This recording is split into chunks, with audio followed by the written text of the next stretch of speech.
らの武運を祈る。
の標的を探せ。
に被弾。速度が低下している。敵走行を貫通。示弾装填急げ。目標への命中を確認。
派手に貫通したぞ。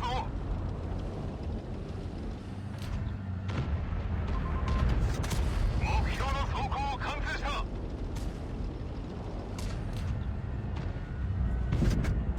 敵走行を貫通。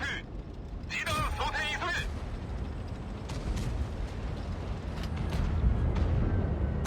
派手に貫通したぞ。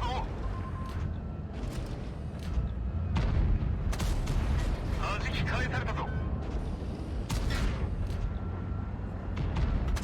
攻撃有効。効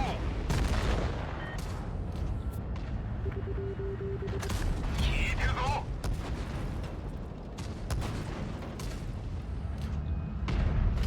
こちらの砲撃が効いていないだと。生きていれば次がある。総員脱出。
急げ。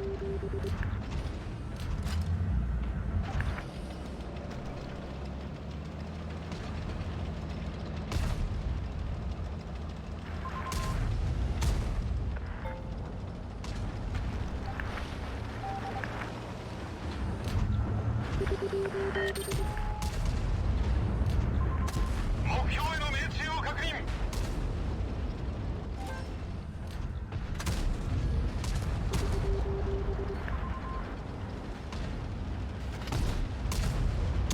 敵走行を貫通。リーダー装填急げ。2体破損。敵車両の撃破を確認。次の標的を探せ。派手に貫通したぞ。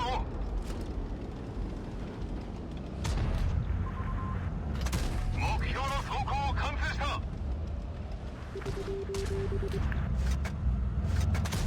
走行を貫通。リーダー装填急げ。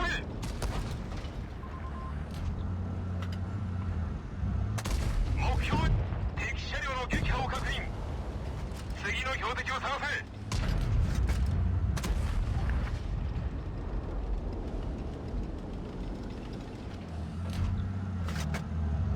派手に貫通したぞ。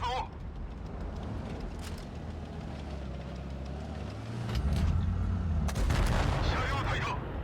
戦闘継続不能。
time to roll out.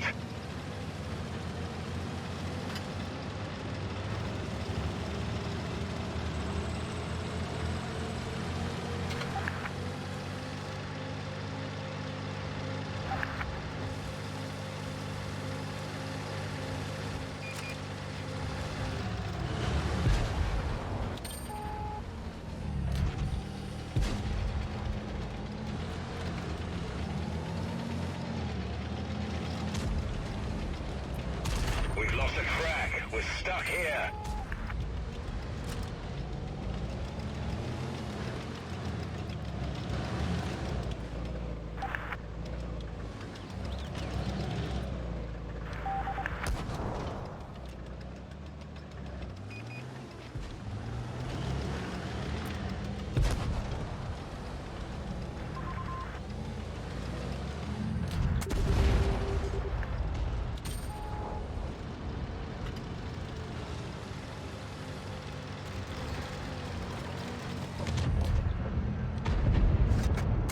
We didn't penetrate their armor.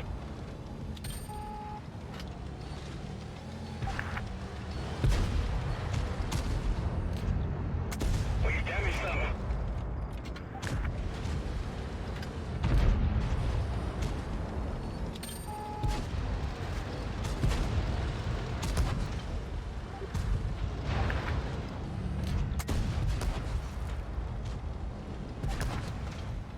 Our fuel tanks hit. Bail out. This vehicle has had it.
Auf geht's!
Der ging voll durch ihre Panzerung.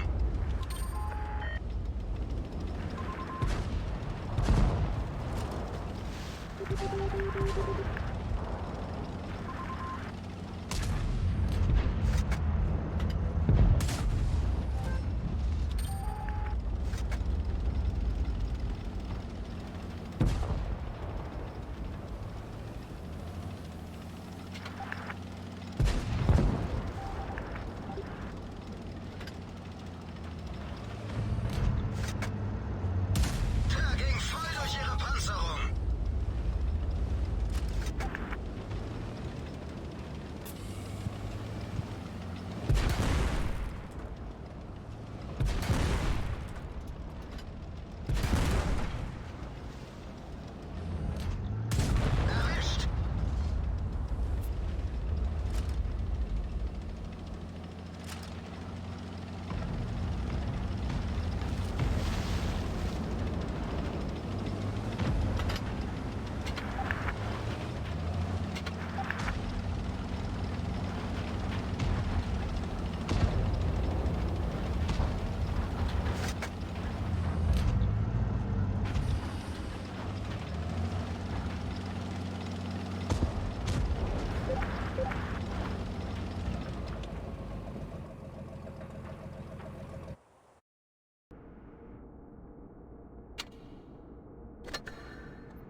geschaltet.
won RN 2 times 4-0 in the last 2 games, and also E7 won 4 of the last 5 matches against RN. So once again, E7 being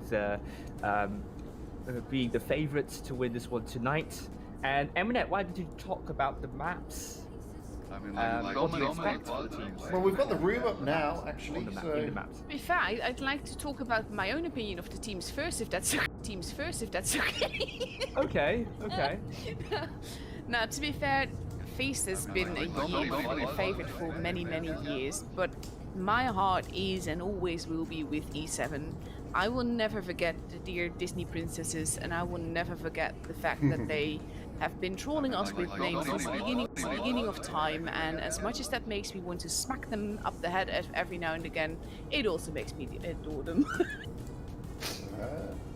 As for the maps though, we are starting it off on Canal, and judging by a statistic that Jack actually made, that basically looks at how teams have performed on this map throughout the autumn season. This would be E7's map if you look at how everyone has performed on it, followed by RN, and it's mostly ID that has not had the best of luck on Canal. So I'm very curious to see how that will go. Because we also know that in the autumn season we see very different things happening beforehand versus what happens in the finals, because they will not show all their trump cards. No, I mean the thing is, I'll be honest, which type of gameplay are we going to see on Canal? Unfortunately, I haven't streamed any of APAC during the previous skill or the Pro Tour for Autumn, mainly because I was playing for Vale in the previous skill. But on the EU server, we see 2 different types of strategies for Canal nowadays. There's a very aggressive strategy, which is to get a hold of that B cap and prevent either the B or the C cap being taken whilst going to the A or the D cap. But we also have the older strategy, which is try to cap out those middle caps first, then drop into the Canal. I'd be interested to see what they do here on APAC. Are they going to go aggressive, or are they going to be more tentative? What do you think about that, Jack? The teams. The strategies. I would say the strategies. I mean, Canal is very based on the. It's very based on with the caps and such, so I would expect the teams to go very strategic with this. But it's also a staple map for all the teams, all the great teams, to do the rotations, practice their rotations, and so on. So I would say even if the team we're seeing tonight gets the cap lead, it's not a win for them yet. But those teams have practiced a lot and a lot of times to get the rotation right. So Canal is going to be great now. I'm looking at the lineups here, and there's a lot of 50Bs, there's a lot of lights, there's a lot of very quick tanks there. The IS-7s are there as the heavies on both sides of the equation. So I mean that sort of suggests to me they're looking for mobility, ergo aggression and positioning straight off the bat. Both teams, Feast and ID, Feast don't have as many 50Bs, but they've still got those 2 50Ms, 3 50Ms even. Interesting. But it's Canal. We do see quite a couple of mediums and light tanks from time to time on Canal, because it's such a big map, and also it's quite open as well. So this would definitely favor mediums and lights. And I mean, what are your thoughts on this one? What strategy-wise, looking at those lineups? Well, I don't see the lines, but hearing what they pick, that does look very interesting, to be honest. Maybe it sounds a bit weird, because for me, one of the most effective things that we generally see in on Canal is basically a lockdown through base A. So the team that goes up in the north spawn, they will go up to A, cap B quickly, and then basically drop down, and they lock it down. And then people have to go through the sort of like the gap or into the ditch in order to get to them. And it is very tricky gameplay, but if you lock it down hard enough, it makes it very hard for the other team to be able to do anything. At the same time, with a lineup like this, that's very unlikely to happen. So I'm really curious to see what they're going to pull. Yep. And looking at the setup here, we are seeing Feast every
Looking at Down goes Trapple though, as these 50Bs and Fresh Lemonade in the IS-7 look to close down Spartan, and they do. And that is true indeed. Now it's going to be a 5 versus 6. The gun advantage once again going for ID, but the Hepwoods are with ID because they have killed attack. But Spartan Sword is now dead, so 5 versus 5 once again. It's going to be IDS is down very as well. close. Yep, looking at it now, Smoking getting isolated 4 versus 4. It's still anyone's game to call. I have no idea what's going to happen. But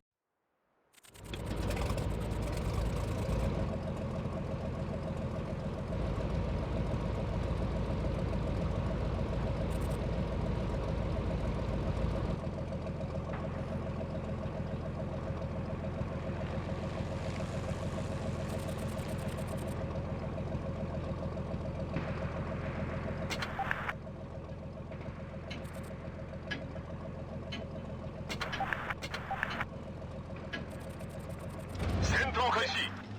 皆の武運を祈る。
目標の走行を完成した。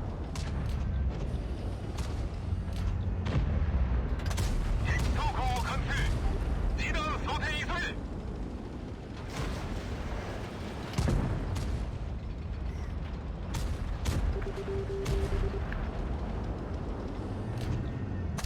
派手に完成したぞ。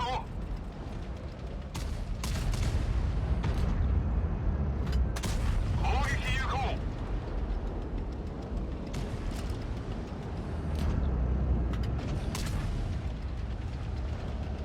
目標への命中を確認。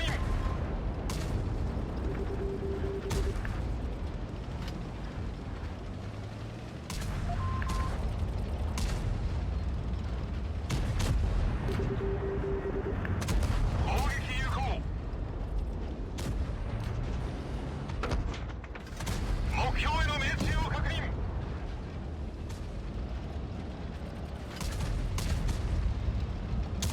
2体破損。弾き返されたぞ。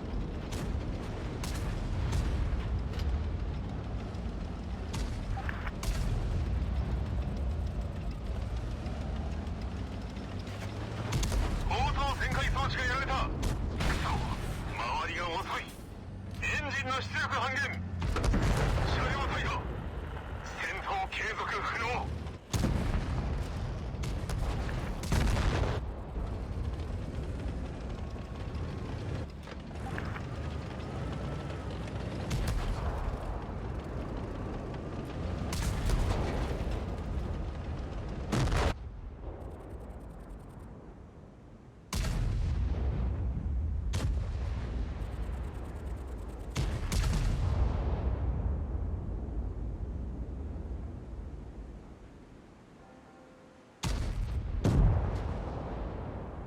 My stream is actually not down, it's just the website being quite laggy. So, I'm back, good looking at game here, looking to get a lot of spots in for ID, but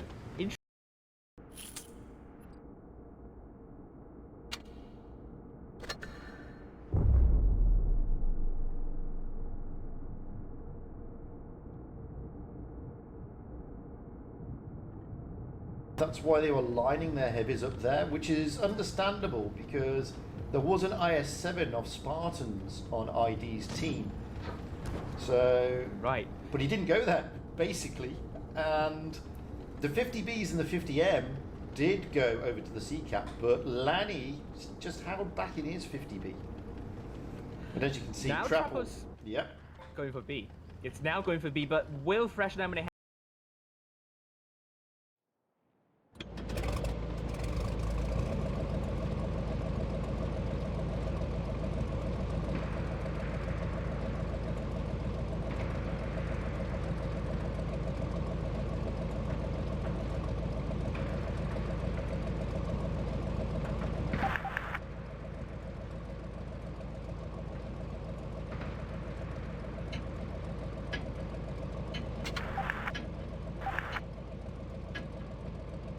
戦闘開始。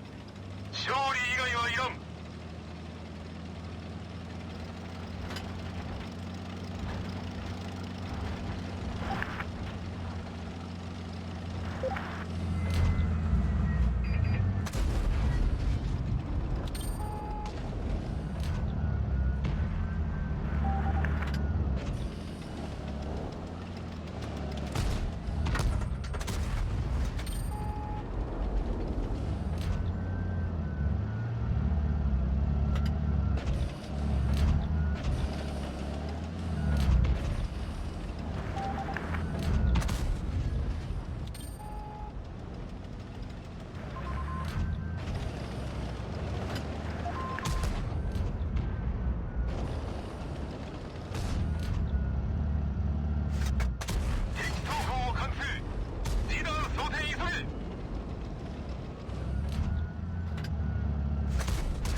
切られた。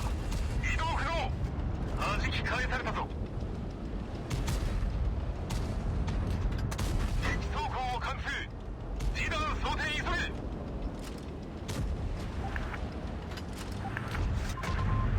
敵車両の撃破を確認。次の標的を探せ。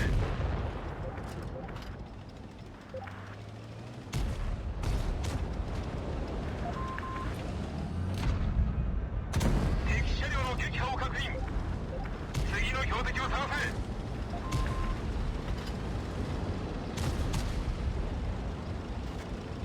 派手に貫通したぞ。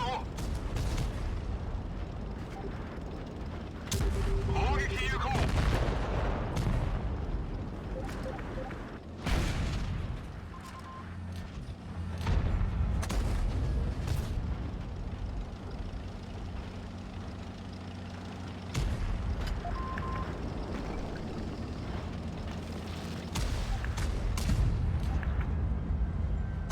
目標の走行を完成した。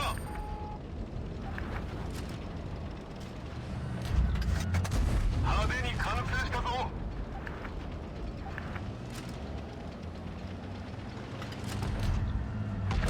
敵車両の撃破を確認。次の標的を探せ。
On Feast team at the moment, around to that A cap. It all depends. I mean, Feast are spawning on the North spawn, so looking at their lineup, it could be. I don't know if I'd love to say it was going to be a C strat. Okay. No. Digress for a brief moment here. If some of you cannot watch the stream on the portal, possibly if you're seeing a gray screen, possibly you have disabled your targeting cookies. So make sure you enable the targeting cookies in order to watch the stream and get your rewards. So, end of my digression. Yeah, it's going to be, like I said, I like Naval Frontier. It's always a great map. There's lots you can do here. There's lots of great positioning. I'd be interested to see how they play this one. It loads, and here we go. Feast are looking towards the C cap, which is what I expected with those tanks. A cap is more akin.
3世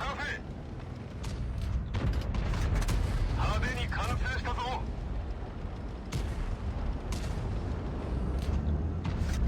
敵装甲を貫通2段装填急げ操縦士が負傷機動力低下派手に貫通したぞ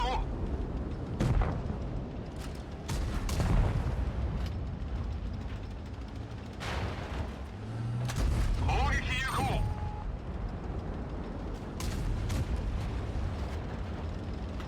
敵車両の撃破を確認次の標的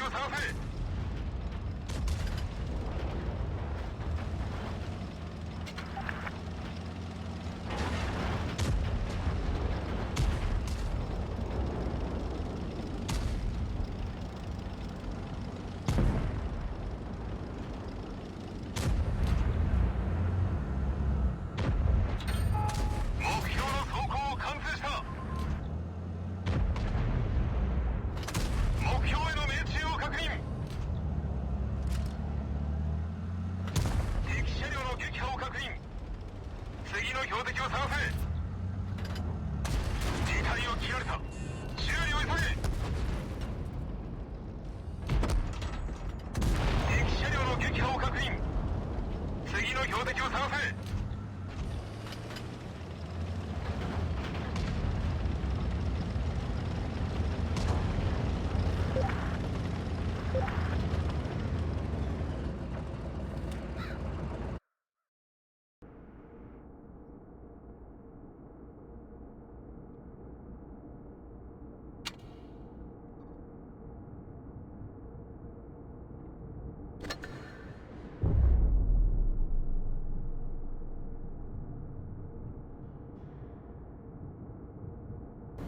the naval frontier, and Feast would definitely be feeling the pressure now.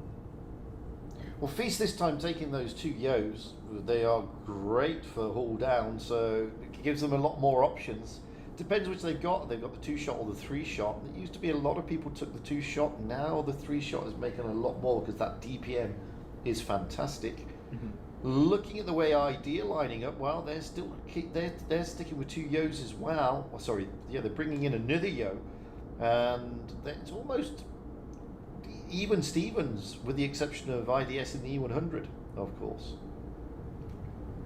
Yep, and yeah, it's the lineup looks pretty even. I think this is pretty much the lineup we would be expecting in a professional tournament, but let's say Feast not taking a light tank or medium tank at all. I think that could be the main difference here. ID, Spartan Sword, will be handed a lot of responsibility in this match, I have to say. Oh, totally. And we're now back on Naval Frontier, looking at Feast and ID. I mean, Feast F7 taking the old Feast clan logo avatar. I love that avatar. I don't know, which version do you like better? Do you like the old or new? I like both of them, if I'm being honest. Yep. And now we're going to be seeing Spartan Sword. Let's follow Spartan Sword. He's the only light tank in this match. Feast going en masse to A, but Spartan Sword could spot them all here. Oh, the I-7 to Spartan and Trapple doing the aggressive push through the B cap area, try and get up onto their backs. But I don't know, because ID have sent a lot of their tanks towards the A cap as well. And this could be, they could get Spartan and Trapple into a crossfire here, and Feast could lose 2 IS-7s very quickly. True indeed. I mean, ID already rushing almost, but that also means Feast will look to shut down Percy very quickly, but Feast could lose 2 tanks very soon. Landing takes a big hit for a Smurf Potato, and Trapple will be killed now. It's now with 5%. Percy's still alive here, and that can be very important. But now Smurf Potato is out on a limb, isolated, and this allows ID to do the aggressive strap through the B cap into the spawn of Feast, and maybe able to take down another tank, but Van Persie has gone down in the IS-7. However, it's Lanny is coming to help Spartan Sword to take out Smurf Potato. Gayam and Fresh Lemonade pushing round to try and to help and relieve the pressure on Campon and IDS. Yep. Feast getting a bit disorganized right now. I think they have a couple of tanks trying to support Smith Potato, but if I were Feast, I would have gone for those the LDS and also Campen instead, so that can be important. Oh, but Feast are bringing it round. They need to close down Campon here. Do ID to stand in a chance with it, and they do. And down goes Smoked Potato as well. It's 3 against 4.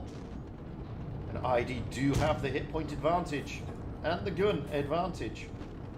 Yep, and now Necromancer looking for, I don't know, he's turning the tank, and Lemonade, great shot into Necromancer, down to 1 shot, however, and I looking to get F-Silver out of the way now. Lemonade goes down, however. At the same time, so does F-Silver. It's now 2 against 3. It's the 60 TP in the IS-7. The IS-7 of Juicy is very healthy, and they will be looking to try and close down Necromancer more than the IS-7. Leave the IS-7 to last, guys. Fastest with that bounce onto Juicy, but with that important, Campen receives a big hit from Necromancer. Juicy looks to push a shot into Campen, and it's a bounce, sadly. Spartans all looking to kill Necromancer, leaving Juicy the last. Game was able to unload his entire clip into the 60 TP there, and that's a lot of damage coming in. Yeah, and I think ID will be rejoicing because they will be winning 4-2 and will be advancing to the upper bracket final. And Feast will know which clan they're going to meet in the lower bracket first round soon. There we go, GC, the last person, is still trying to get shots in, but will be killed by Game now. 4-2 for ID, and congratulations to ID. Great stuff, though. I felt sorry for the 2 IS-7s there at Feast. I mean, it's a good strat to use, but I don't think they anticipated ID's team going all the way to the A-cap, and they would just be able to put the brakes on, turn around, and really punish those 2 IS-7s. Yeah, I think ID, the last 2 matches, we've seen them being a lot more decisive, and their positioning are better as well. I think this match, Feast, they looked very confused. They looked very disorganized after they've killed Van Persie, I believe. And they have actually 2 tanks they could kill with like 5 tanks they have at that area, but they've chosen to support 4 tanks, I mean, support Smoked Potato instead, which kind of wears Feast's line of thin, and ID was able to pincer Feast forces at the end, and I think that really hurt Feast here. Oh, let's find out. Let's see if we can drag Amunet in. She's been watching the games in the background. Okay. Well, yeah, but I'm still watching the last game, so I'm not entirely there yet. Ah, well, But she'll let us know. overall, I did find that Feast, the last few games, it seemed like Feast lost mainly because they were just too aggressive. Their tanks get called out in positions that they have no backup, and ID just basically capitalized on that.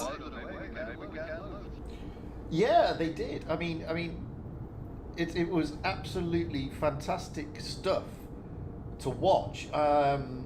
It was swings and roundabouts for a long time until we got to Naval Frontier, and you know we saw in Bayern Ruins and on Canal it could have gone either way, but Naval Frontier was just that was it. It was just all ID. So. Which is kind of funny, to be honest, because according to the map statistics that Jack pulled, Naval Frontier is, of the 4 maps that we had in this round, ID's worst map. Oh wow! So that is interesting to me, because they definitely turned that around here. Well, they definitely know. They've probably done a lot of work on it. Thinking that it's our worst map. Let's work on it a lot, and they've probably done a lot of work on that map. But not just that. I think, and I mean, I love Feast. Don't get me wrong. I think it's also because Feast made big mistakes on this map. So it's not just ID being better. It's also ID just really reacting to whatever mistakes Feast made. And I have to agree with you on that one. I mean, the reaction from ID in the last game we just saw with the two IS-7s pushing through was spectacular. Yeah. And that was a game changer. Losing those two IS-7s that early, and it's not like it's not a recognised strat. That is a recognised strat to push through aggressively like that with your heavies. Not normally from that side of the map, to be fair. Normally from the other side of the map, but it's the way ID managed to just turn it around and really pile on the pain. That I think you're right there, Aminette, 100%. Also, just to say, the people that are getting this grey screen on the portal, you need to accept all the cookies. Because despite Jack already saying that, I still see comments about that. So go to the cookie settings on the portal, accept all the cookies, and then try again, basically. Or just the targeted cookies. You just only need to enable one of them, and that's targeted cookies. I don't know what it is in our languages. So just like what that's Mnet why said. I say all cookies, because All that cookies. actually makes it simpler for the people that are trying to figure it out. Yeah, but if you're worried about your data being stolen, then just disable all the cookies after watching our streams. Exactly. Yeah. So for me, the portal is working fine. I've been watching since like a minute after, but yeah, it is very sensitive as to whenever you leave the screen for whatever reason the timer stops, and then you have to click OK for it to start again. And that's different with the portal things that we had for the professionals. It would start counting even though you had the pop-up, and that is not the case right now. So people are having a lot of portal issues. I like that you got like the screenshot for the secret to win footage. Yeah, you see that? Just made it onto the stream. Yeah, I got that. So you've caught up now with all the games. I found the matches quite chaotic. I mean, I'm used to that from the Asia server. I would have been very worried if it was different. But it makes it a little bit hard to talk about specific tactics and everything, because a lot of it is just, oh, there's a tank there, let's shoot them. And of course there's tactics in play, but the game changes are mainly just the tanks that are in a position where they can get shot at. It's less of a tactical role game around the map, basically, that we tend to see on EU, for instance, and more of an Reaction. getting that gun advantage early.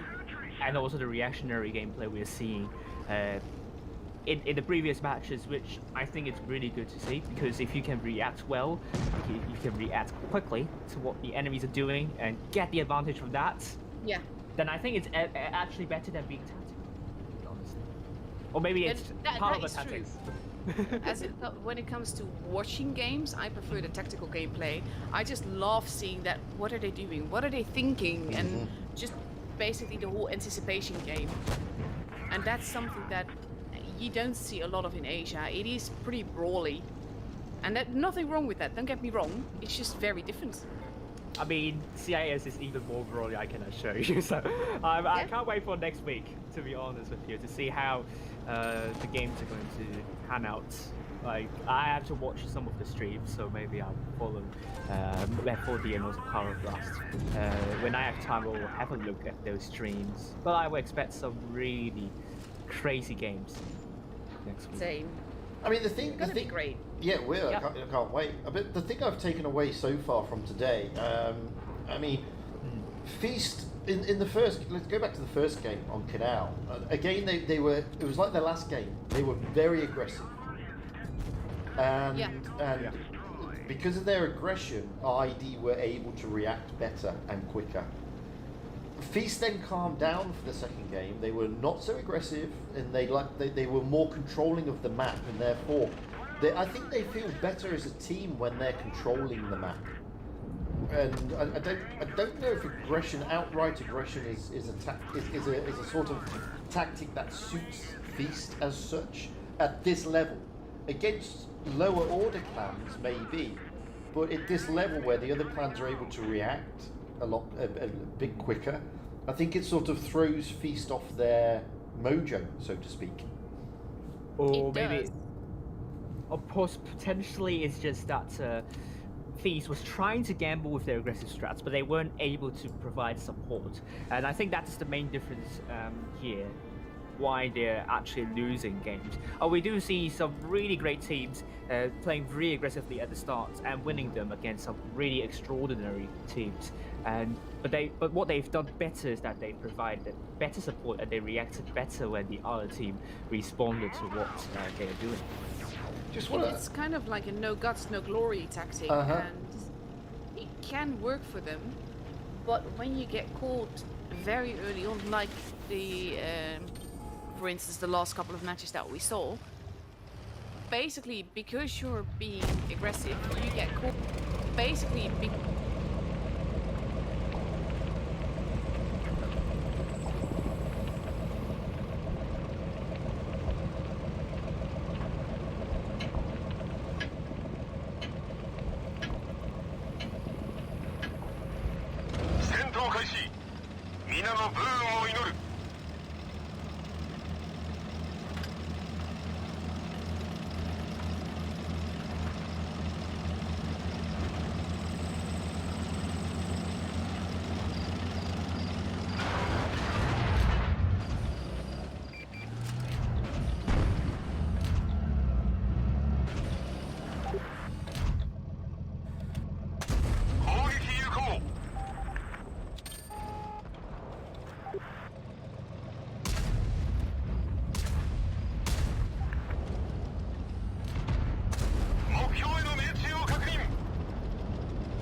that's made the i7 competitive again. You have Absolutely. I do expect to see quite some 60 TPs. At the same time, I feel that the 60 TP is way more OP in randoms than it would be in tournaments. Oh, I actually don't think 60 TP is good in randoms. I'm struggling a lot with 60 TP.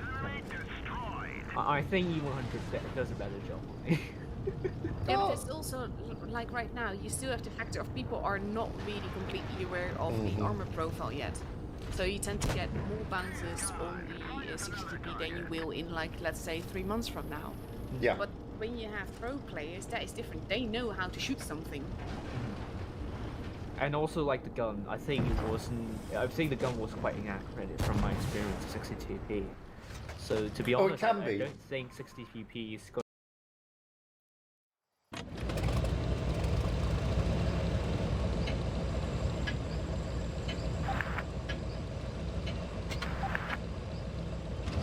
闘開始。勝利以外はいらん。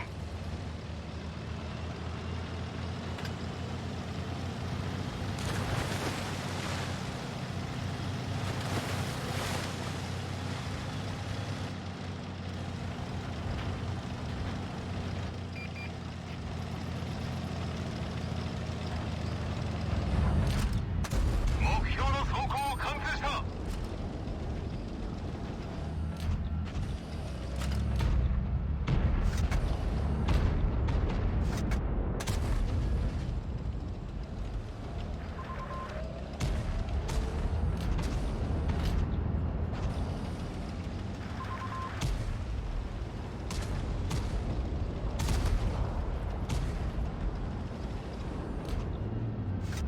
こちらの砲撃が効いていないだと。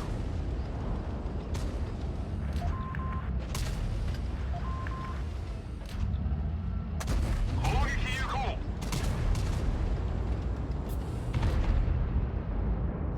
敵走行を貫通。リーダー装填急げ。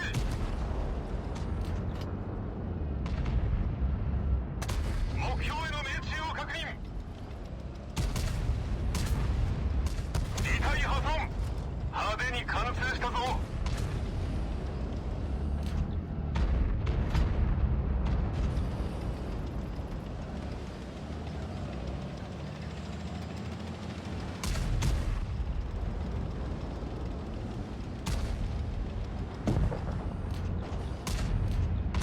敵車両の撃破を確認。次の標的を探せ。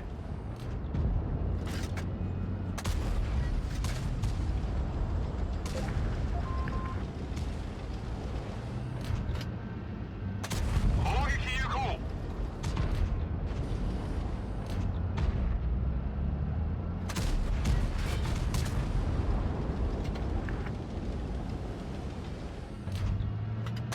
敵車両の撃破を確認。次の標的を探せ。2対2被弾。まずいぞ。敵車両の撃破を確認。次の標的を探せ。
From each other. So I think it's more of an this day we are we're synced better, so it works out better. It sounds more like that than is like a map dominance.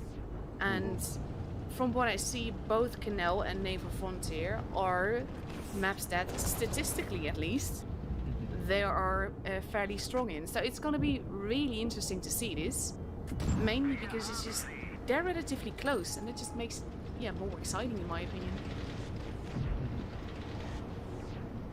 Yeah, and I think Aaron would hope that it goes to a tiebreaker, so that's they're going to be playing in their stronger map, I would say, or maybe not. We can't tell because ESO might also know that Econ is one of their weaker maps, so they might be trained on that map a lot. But as I would see, I think it will be a pretty close game to call. What do you think, Fujin? Well, I mean, unfortunately, as I said, because I was playing majority of the time on in the PYS for Vale, for the Vale second team, I didn't get much opportunity to see how the Asian guys were doing. So I'm very interested to see how these two match up. E7 have looked, well, E7 Uprising, I don't know what we prefer to call E7 or just Uprising. They've come a long way, to be honest with you. They have come a long way, and it's been interesting to watch their progress. So they're firing really well. RN have been a bit of a mixed bag. They've always been there and thereabouts, but they've never really been able to get it over that last hurdle. I'm glad they're here, but I want to see them do something more, if you know what I mean. I know. I've been considering RN last year. They crumbled in the professionals tournament. They lost all of their games, if you remember. Correct. Last year, RN. Yeah. And yeah, I was feeling very sorry for RN, but this year in the autumn season professionals tournament, they made sure that won't happen again. And I'm glad they are now in the top 4. They showed some really amazing performances during the professionals tournament. So RN is a force to be reckoned with, obviously. Yeah, and this is what I'm hoping for. I mean, RN have always been a good team. It's just that they've never really produced the goods at the top level. And that's what I'm wanting to see. I want them to pull out the goods now. I hope they've been holding it back. But don't underestimate E7 Uprising. As I said, they've come a long way, and they've been impressive. They've been impressive. They won the spring season as well this year, so and they came second in the summer season as well. So they are a terrifyingly strong team, and you do not want to make major mistakes against E7 at all. And what was I was trying to talk about?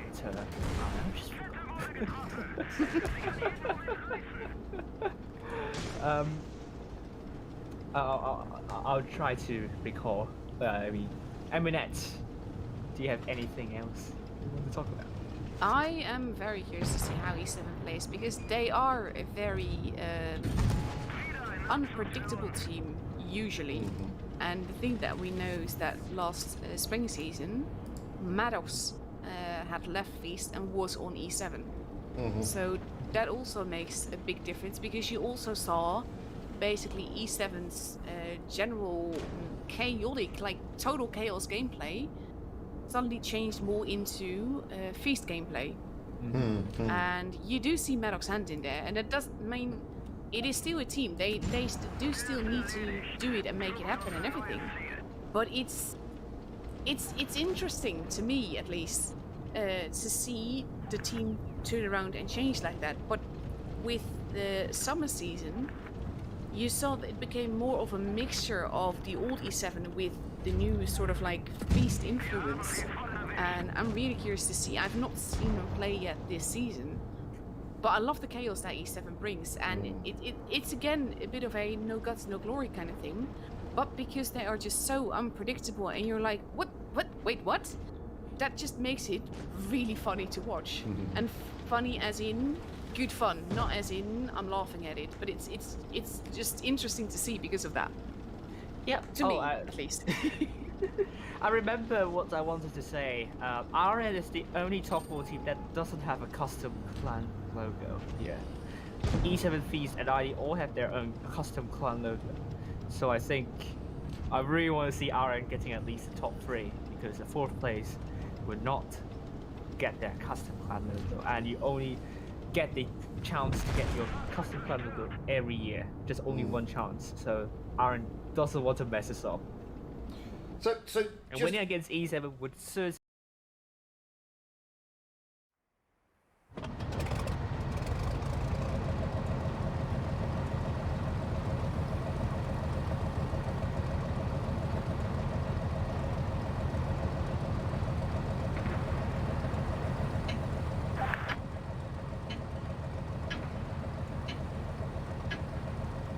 전투開始 勝利以外はいらん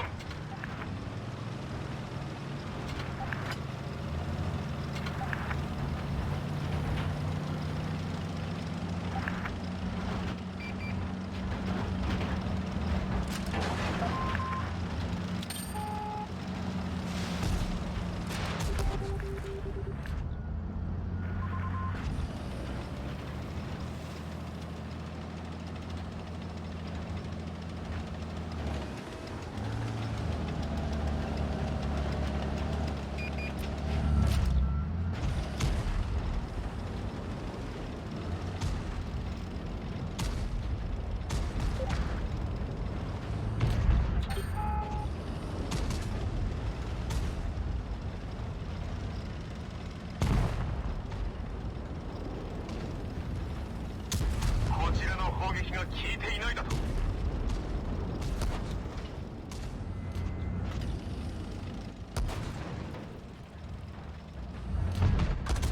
横断が完成しない。車両隊だ。戦闘継続不能。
And in the end, ID came up on top. And I think HLV this year, it wasn't the best year for them. I think they didn't get top 4 in winter, and I certainly remember they didn't get top 4 in spring and also summer as well. Yeah. So HLV really didn't have their best year. Maybe next year they will have a better chance, but yeah, HLV hasn't really been their best form as of late. Yeah, like I said, which is a shame because they are the current champions. They are still the champions until we get a new champion, which will be probably tomorrow. So they are the current champions of Asia server. So it's just a shame that they just didn't. They've not been firing on all 4 cylinders, to be fair, since their win. And for those of you watching on the stream, this is a Amaraka 60 TP, by the way. Just like that. And in the meantime, I'm still seeing a Borstig game, so that's actually kind of funny. Exactly. Right. No, but it's.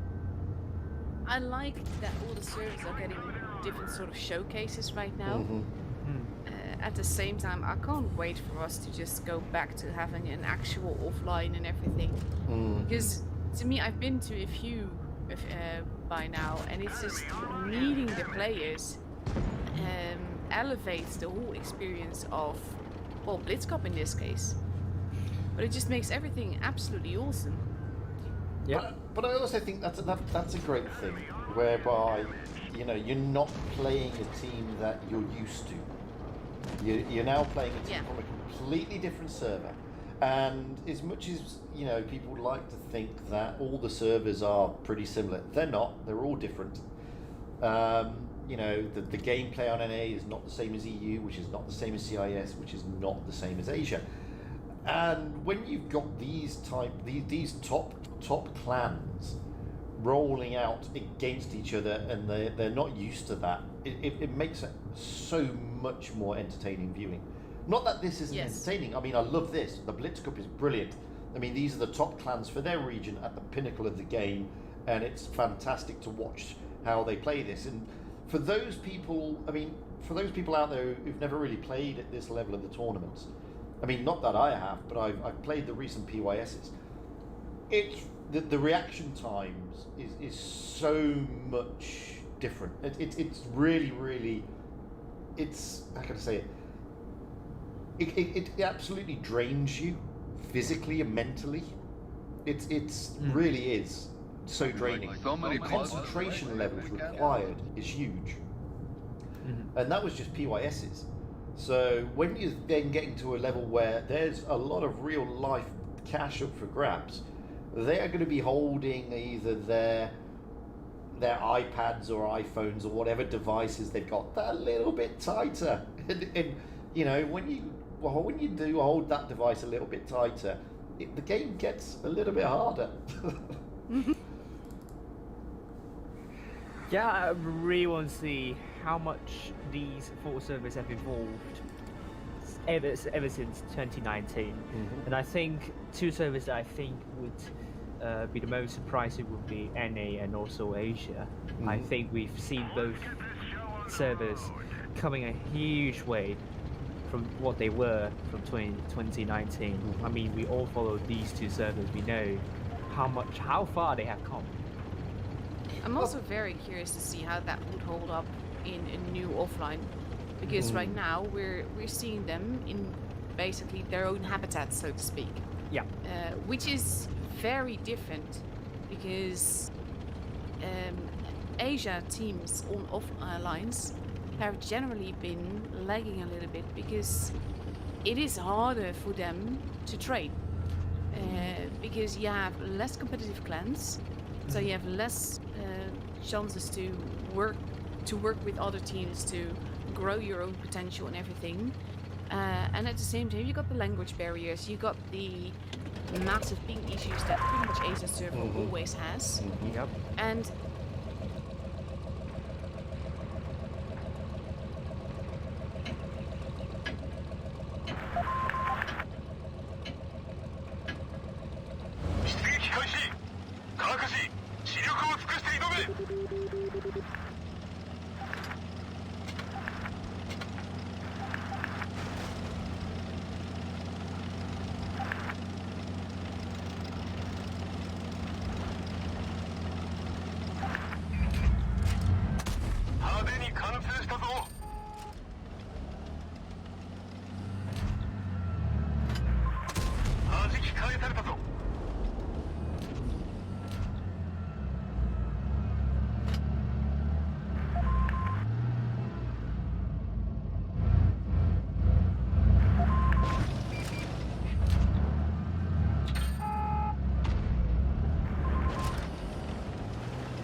tingly, but there we go. Now here we have Tank Pro in 57 pixels, both in a light and a medium, rushing to that decap, and look at Milkshake there, and who is it behind him? Where GG? Tank yes. Pro. Wow. I never see Vic's like spotting with this method. Tank Pro, really is trying to be really aggressive, spotting near D, and got a lot of RN tanks spotted, and they know where RN tanks are, looking to secure that D cap, so that they are now going to have a cap lead here. Well done to our E7 here. And that is crucial on this map. Getting that early cap point is crucial, because the B and the C cap are notoriously difficult to take from the opposite ends. So you can see here the world of the mouse is backing off. He was looking at the C cap, but ironically, they didn't take the B cap. So neither team went for the middle caps, and now RN are effectively on the back foot with regard to caps. Yes, but RN, I think they are the team with the best. No, not it's E7 with the highest win rate on Canal. But I saw before RN can do really well with a rotation. They can communicate really well. But trying to get B, this is going to be interesting, but it's not totally out of the question. Yeah, I mean, E7 need to reset it, and they did. I mean, that's crucial, because they all. I mean, E7. At the moment, they don't need to do anything other than just reset those caps. And they've got the high ground, and they've got the positioning to see both those caps and reset both those caps. Whereas had RN taken the C cap and the A cap in a timely fashion, then yes, Alpha CK and the 50B right at the back there would have made a big difference. But all E7 need to do is force and put the pressure on cap-wise, force RN to do the pushing. Yep, and we know RN can do the job, but how are they going to approach it here? And also, we're talking about 3 cap points per 2 seconds for both teams. So if RN needs to make a move absolutely at 800 cap points, we're talking about more than 1 minute to go for RN to chip enough hit points away from E7. So that's still a lot of time for RN. Yeah, I mean, but again, they've got to get there. And if you have a look at the way that E7 have lined up and positioned themselves, the C cap is pretty much covered, and so is the B cap. I mean, the only way that RN are going to steal those cap points is if they go en masse into one of the caps.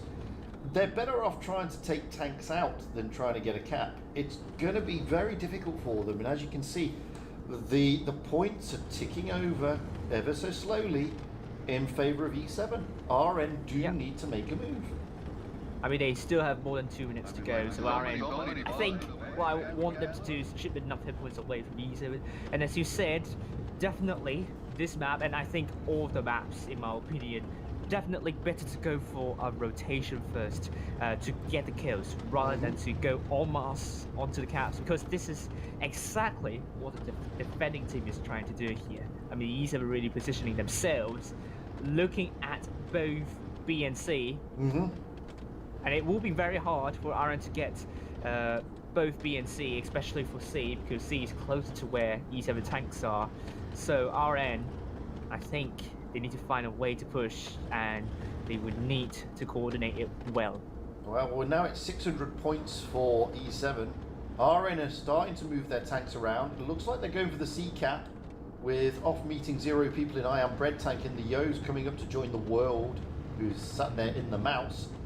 That looks like it probably will be a push into the C cap area.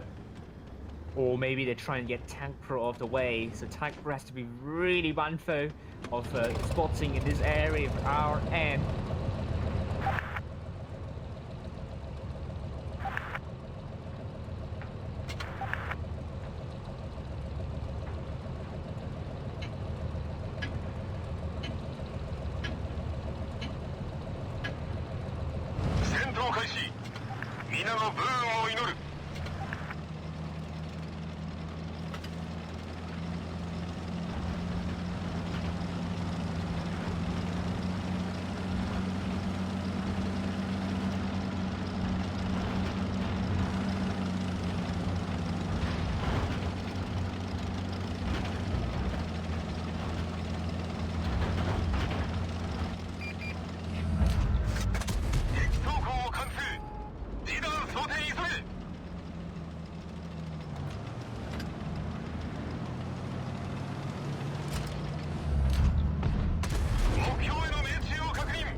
れた。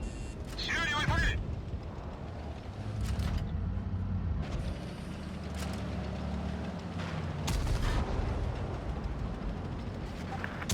派手に完成したぞ。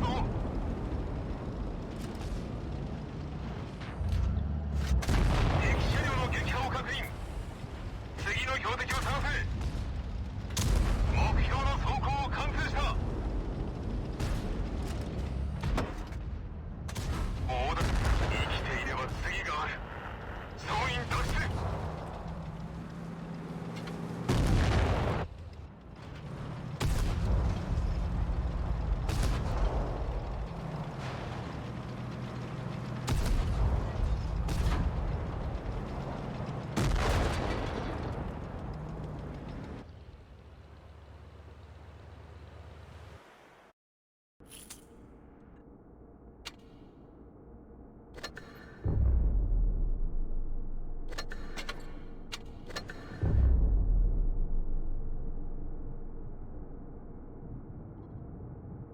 But we are now into the second match. We are, and are we going to see a different RN? We hope so, and I mean they have been training on this map for a lot of times. They know how to rotate, but I think the last match they were just a bit surprised at how well E7 was defending. So let's see whether RN's going to get a cap like this time, or is it going to be E7?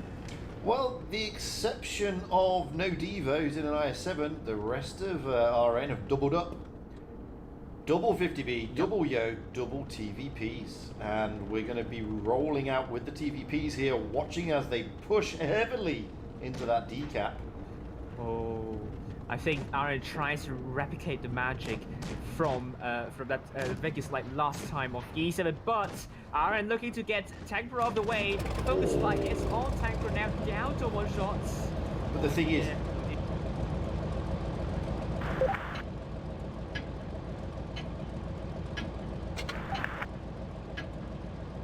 戦闘開始。皆のブーンを祈る。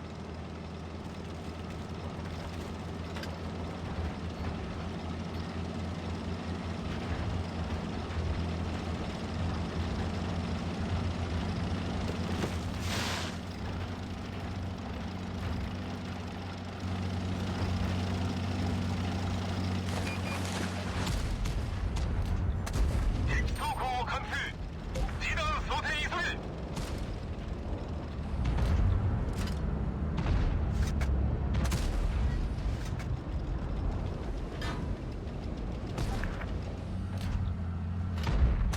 派手に完成したぞ。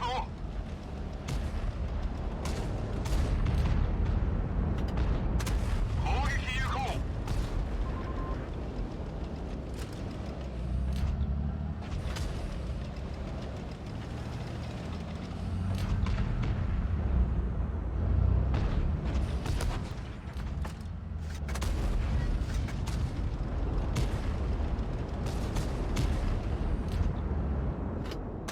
目標への命中を確認。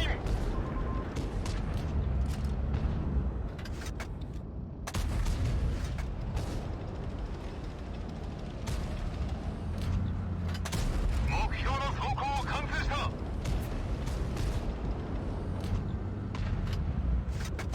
攻撃有効。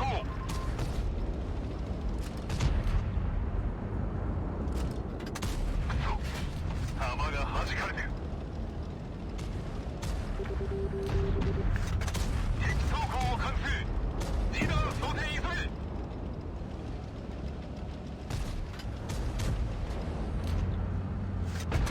派手に完成したぞ。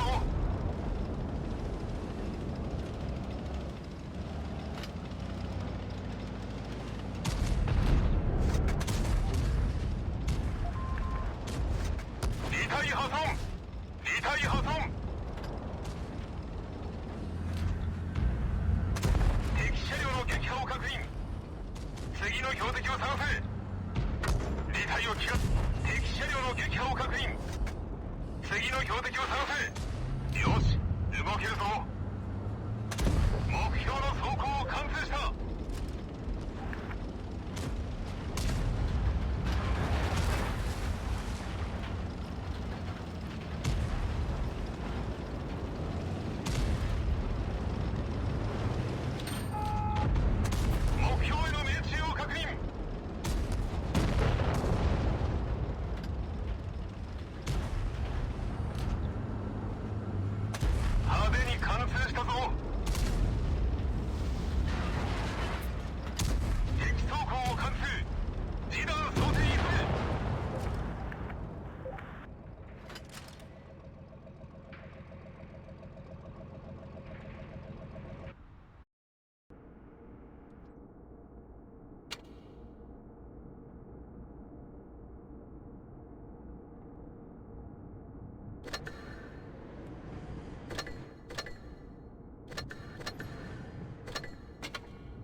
RN potentially, and let's see if E7 can continue that momentum they've created.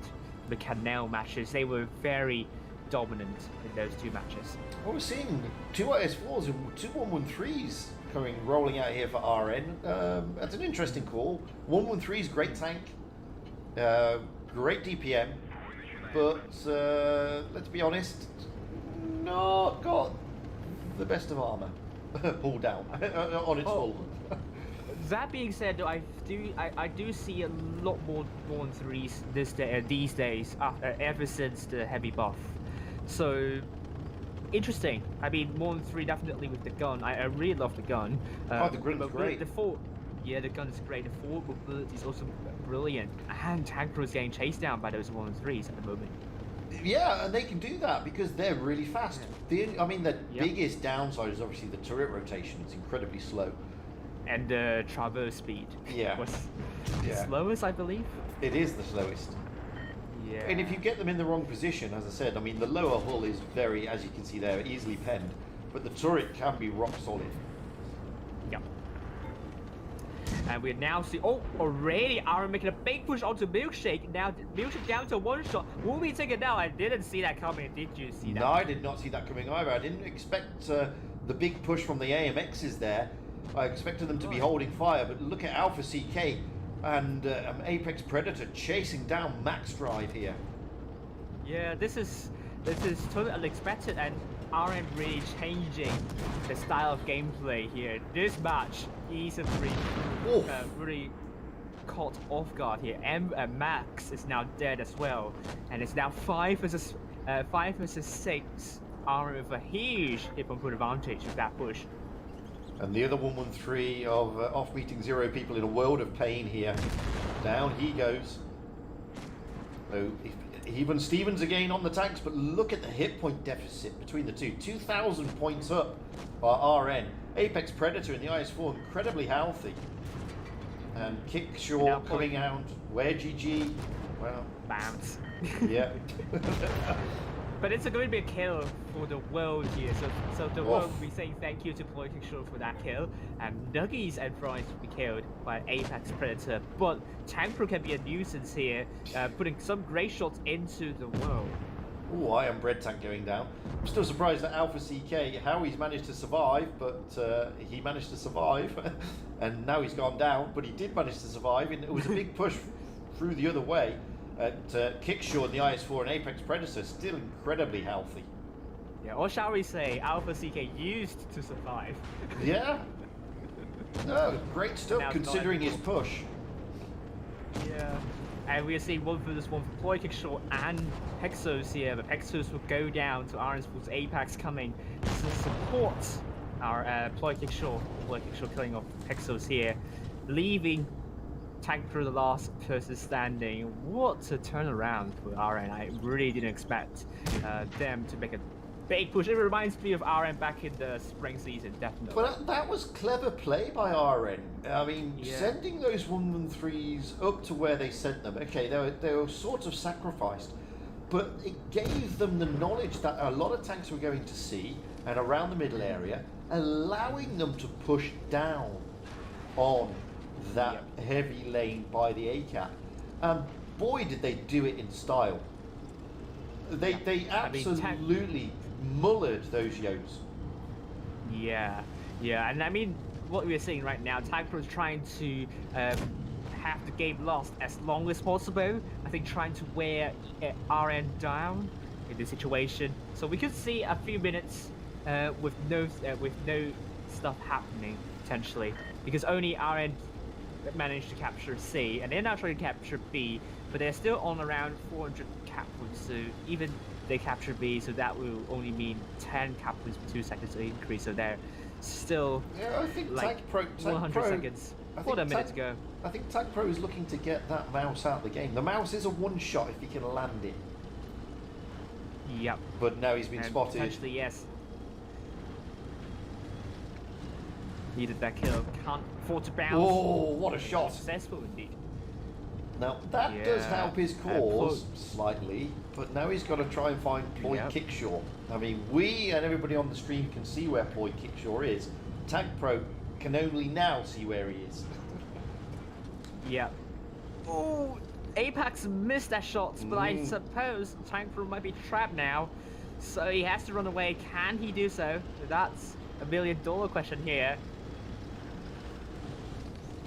Ploy Kickshaw, though, is a two-shot. Yep. And we're talking about a minute to go before RM wins this one by caps. Tank Crow, can he land another kill shot here to even things up? There's still chance. Well, unless he ammo racks him, he can't kill him because Ploy Kickshaw is a two-shot on the 514 HP. Tank Pro is a one-shot, and he bounced and died. So great little game though. Great little game. Yeah. And RN getting one back, and I do think RN does really well with rushes. That's what I see from RN. That was such a great game from them. 7 kills in total for those tanks, doing more than 2,000 damage. But E7, I think they really got caught off guard when that push happened, and they were only able to have 3 tanks doing more than 2,000. As I said, I think that was a clever move. I think the 113s were sent there kind of sacrificials, kind of trying to get those spots. Did their job. Yeah, baited basically. Did their job spectacularly well. Sent the information to the rest of the team. You can now push down that heavy line, which they did, and close down E7. Very good stuff by RN. Come on, RN, we want more of that. Yeah, we want more of that, definitely. And this is what they're good at, I have to say. And Woods just spammed my chat with the instructions. Oh my goodness me. Anyway, I digress. Triple 50Bs this time from our end. I've pretty much paying homage to what ID did, which didn't quite work out in the end. But interesting to see. My Ruins is a map that we do see a lot of clippers on. I'm not sure if I'm grammatically correct. Anyway, so what do you think is the main reason the team's putting a lot of clippers on Iron Ruins? Because, I mean, it's got a lot of... The terrain allows for these haul-down tanks, and it allows you to get into cover quite easily. Especially if you're looking to dominate that mid... on any of those areas. I mean, consider where the C cap is. You've got to get up to it, which from any angle. The A cap, very rarely anybody goes there unless they're an E100 or a mouse or anything like that. And then you've got the B cap. So Clippers is always an interesting one for this map because of the terrain and what it allows you to do. And also the long and narrow corridors near A as well, and really assassinate the tank if that tank gets assassinated. As we saw last match, those tanks near B got brutalized by RN's Clippers, and there's so much you could do with the Clippers on this map, so we're going to be seeing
解装置がやられた。くそ、周りが遅い。2体破損。砲撃有効。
The middle and possibly, and if you noticed, E7 did not push up the A side. They held the middle area, and those 60 TPs came in and got absolutely wrecked by the O's. And that is clever play by E7 in reading the map, reading what RN were going to do. Yeah. And some clans, some top teams would literally ditch their original strat if they know that the other team is going to definitely do this kind of strategy. We do see that happen from time to time, and teams going for different routes than we were expecting. Yeah. So that was probably the reason why, probably what E7 did last match, and now it's a naval frontier. Match point to E7 now. It is, and you know, RN needs to pull their socks up, bunker down a little bit, and try and bring this game back. Yeah, and they're improving. We can see them improving. They're trying to reduce the amount of hesitation they had in the matches, but E7 being pretty much on top of the game tonight so far, and this is really nice to see. E7 taking a traditional type of strat here, with their Yos going around towards the A-cap, Tank Pro and the Vickers trying to get those spots. RN doing also a traditional strat, with the 50Bs just hanging there and Kickshaw holding back. I am Bradtang kind of hesitant. I'm not sure if it's careless, but receives a shot from the passing M6 Yos, but we're actually going for B quickly. Boy Kickshaw trying to stop B from being captured. That's an aggressive move by Where GG, and Floyd Kickshaw misses his shot as he came down, but he lands that one. But now Floyd Kickshaw is in a world of pain. Yep, and where HG potentially could win the 1v1 fight here, but also receives a lot of shots from the 50Bs from his right-hand side, and could go down very soon. It's down. Well, that was what was needed. Those 50Bs needed to come in and help Floyd Kickshaw, and it's a great move by I'm Bradtang and Alpha CK. Yeah. But I'm Bradtang now is pushing around onto Nuggies, and that's going to bring in Tank Pro. And Nuggies manages to get out of there. Yeah, Kickshaw bounced onto GG, and that allowed Floyd to take another hit. So the hit was still with RN, but they have to get all their shots in. I think there was a big shot coming to Nuggies and Fries, isn't it? Well, there was a big roll from Apex Predator into Milkshake, but an equally massive roll coming back the other way into Apex Predator, whose hit points just went down like it was going out of fashion. Tank Pro being killed by Waldo, freeing up the light tank of Waldo. I think Waldo could do a lot of amazing stuff here, but with Ploy Short and Loki's Rise now, it's now 4 for 6. But this Vickers Light, you do want to get this tank out of the fight very quickly. With the exception of Tempo, RN have got this. If they just hold on, they have got this. It's theirs to throw away here. They're doing fantastic stuff in bouncing back. Very true indeed. M for Max going to be quite low. The world looking to put a ray shot into M4, killing M4 out of the way. Tempo still really healthy, but 2 versus 5. Milkshake is a one shot. Milkshake's a no shot. Tempo's the last man standing. Tempo do be trying to get those tanks out of the way, but now on the drum reload, down to 1 shot of beating, doing the usual stuff. Not enough to kill Tempo. It will be Red Tank doing this job. Now I'm trying to work out there if it was part of the plan for E7 to drop down into that B cap. I think it was. I think it is their strategy, but I think they didn't expect RN, those double 50Bs to show up. But they'd already shut down. But this is the thing that I don't understand, Jack, because they'd already been spotted. Yeah. They'd already spotted the IS-4 and they'd already spotted the 2 AMXs dropping down into that cap when you've only got one other tank. You had an IS-7 and I think you had, I can't remember what the other tank was, in support. That's always going to be risky against 50Bs, and it turned out to be very risky. But also, WayGG wasn't able to cover himself up with correct obstacle to his right. I mean, if he can't cover himself up with that obstacle to his right, the 50Bs will be able to put a lot of shots in, and WayGG will win that 1 versus 1 fight against Ploy Kickshaw. But it wasn't meant to be this way. No. I think that was, No, I mean, that was well played by RN. Very well played. Yeah, the 50B is really making a huge difference here, and also the biggest like fight, 1 versus 1 fight. RN winning that fight is also not an important one here. Otherwise, if E7 won that fight with the Vickers Lights, I think it could also go very differently. But can they keep it up? Because it's still match point to E7. Can RN force it to the decider and turn this around?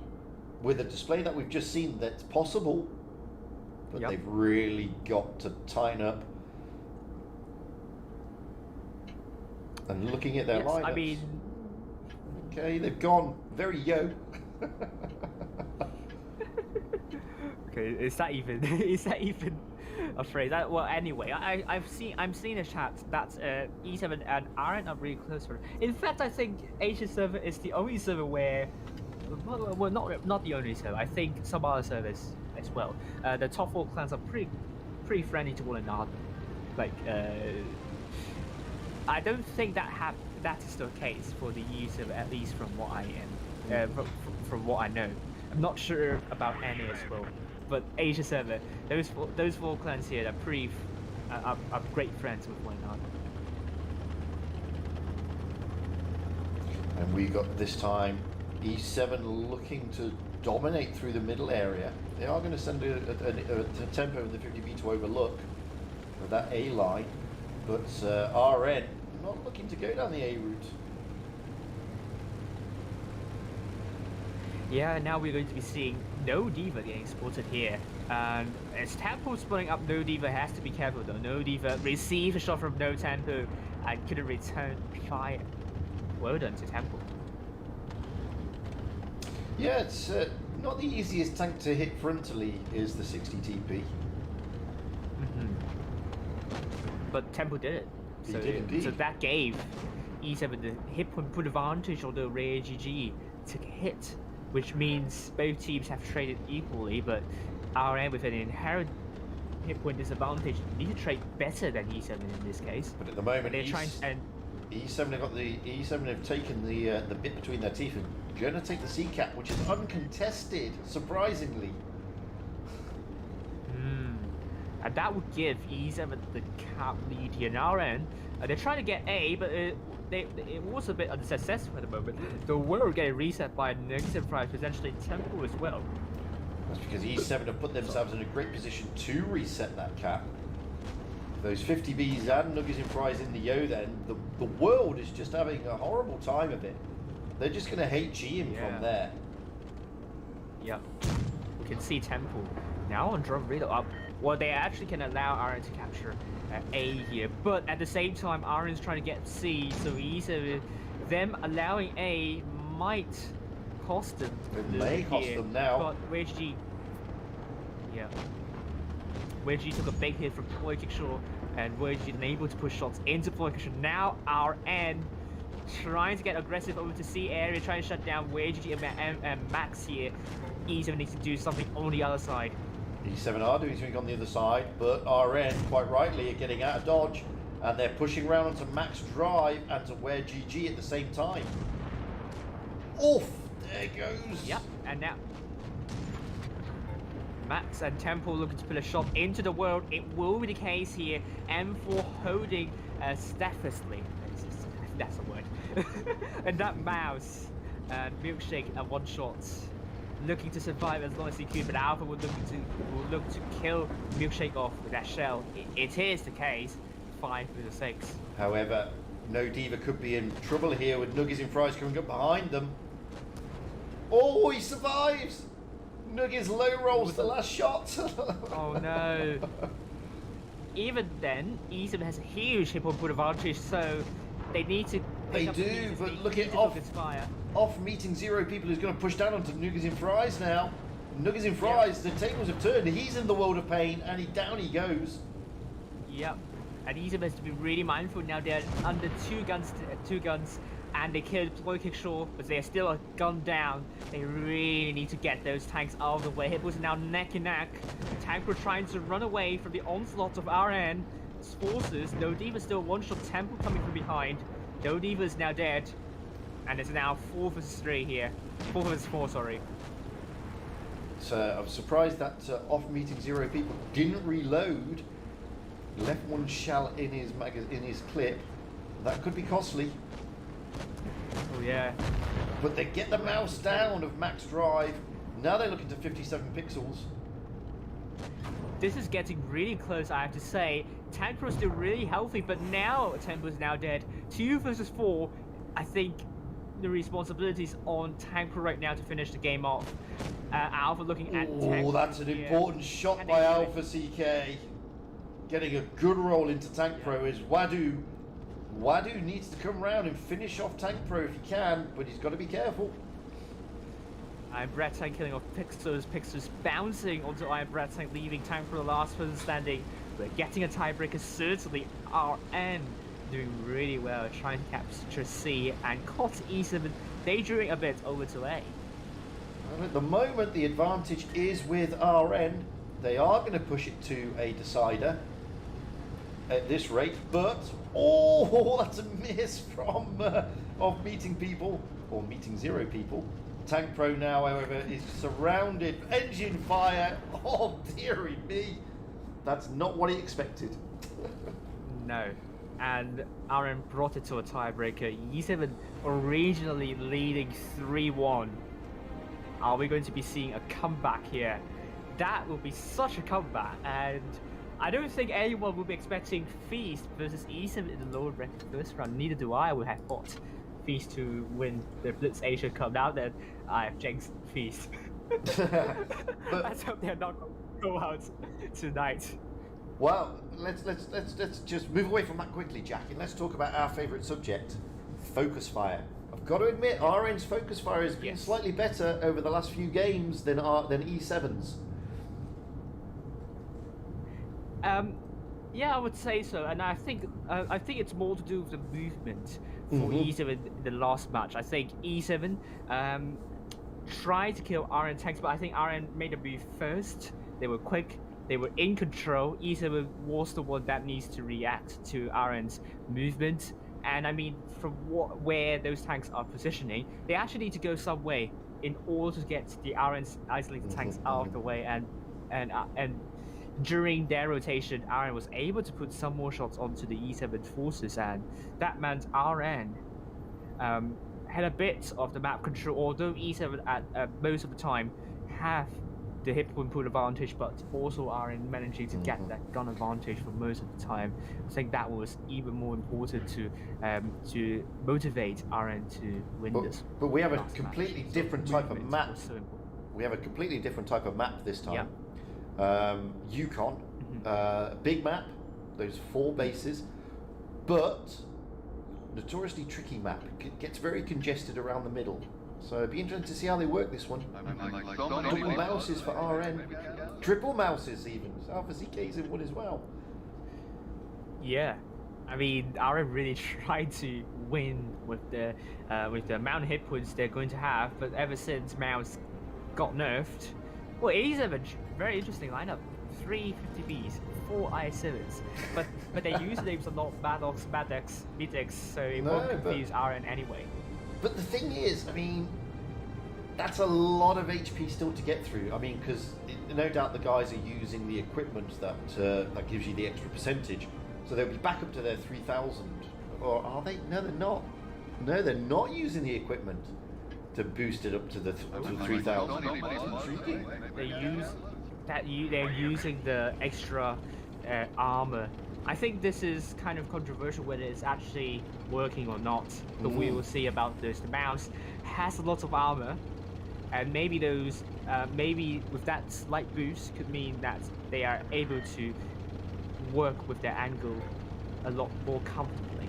Now we've got E7 en masse going to the middle, trying to find those mouses who are going to be at the B cap, and they are at the B cap.